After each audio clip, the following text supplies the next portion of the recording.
Anxiety usually stems from imaginary outcomes beyond your control. The mind manifests these imaginary scenarios, the what ifs.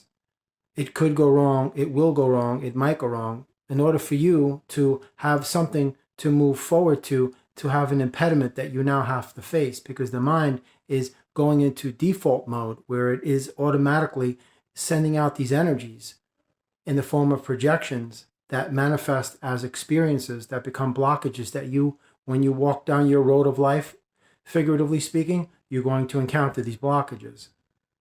So you have to understand this is the stumbling block that you keep continuously encountering, because the mind is triggering these automatic mechanisms to fire off, because what you're trying to do is break away from the only thing that it is connected to, and it doesn't want to release that connection.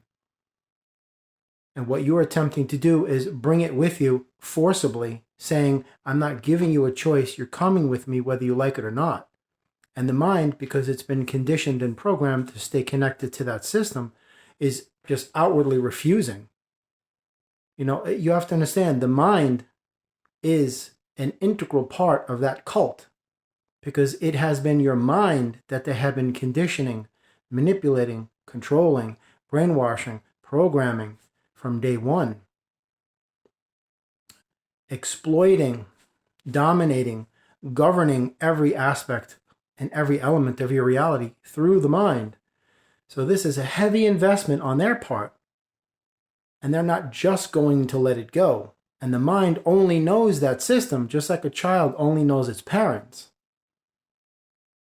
Plus all of the other things besides the social narratives and the written and spoken word and what you watch on television, what you've been told by your teachers and things you've heard in conversations when you were a kid at the playground, that just reinforces all of this stuff, because children mimic their parents.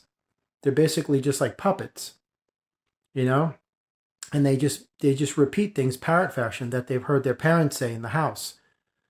And this just reinforces it. So the mind is acclimated to that. And the mind is saying, I'm not going to leave, even though this is a very sick, toxic, and diseased environment. This is the only home I know. So I'm going to do everything I can to preserve that. And I'm going to project out energies that mess up your life, if that's what it takes to get you to stay in that comfort zone, the only place that I know and the only place that I want to stay. So says the mind. But you have to make a decision. Who is more powerful? You being a soul, not of this earth, or the physical mind, being just a lump of fat and water, because that's what the mind is comprised of. It's just mainly water inside your skull. So you have to make a decision. What are you going to allow to control your life? Your soul and your higher self, or the physical mind and your ordinary self, the egocentric being? That's really where the conflict arises, because that's where your resistance is coming from.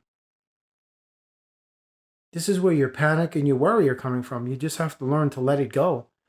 You have to take the mind and rip it right out of its roots and pull it from that connection, that docking station that it is embedded in, cemented itself in, glued in, bolted in, welded in. You got to just rip it out, and it's got to come with you, like it or not. And along the way, during your new journey, you have to start convincing it there is a better way, and you're going to get used to it whether you like it or not. Because this is the way I'm going.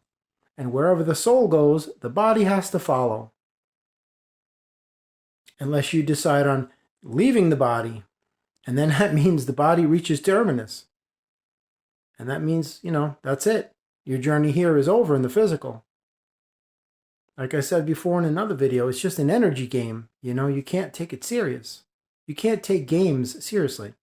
Like you see these grown men married with kids, 30-something years old, sitting at the end of a couch with a headset playing a video game. Some 12-year-old on the other end, they're trying to just destroy this kid.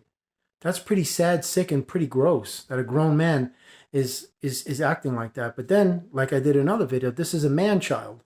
Even though the body is 35 years old, the mind is a 3-year-old. That's exactly what's going on. That's exactly what's going on. So nonetheless, you have to make a decision. What is going to be the dominating factor in your life? The physical mind that's connected to the system, or your soul that's connected to the everything that is God? it's your choice, like everything else is.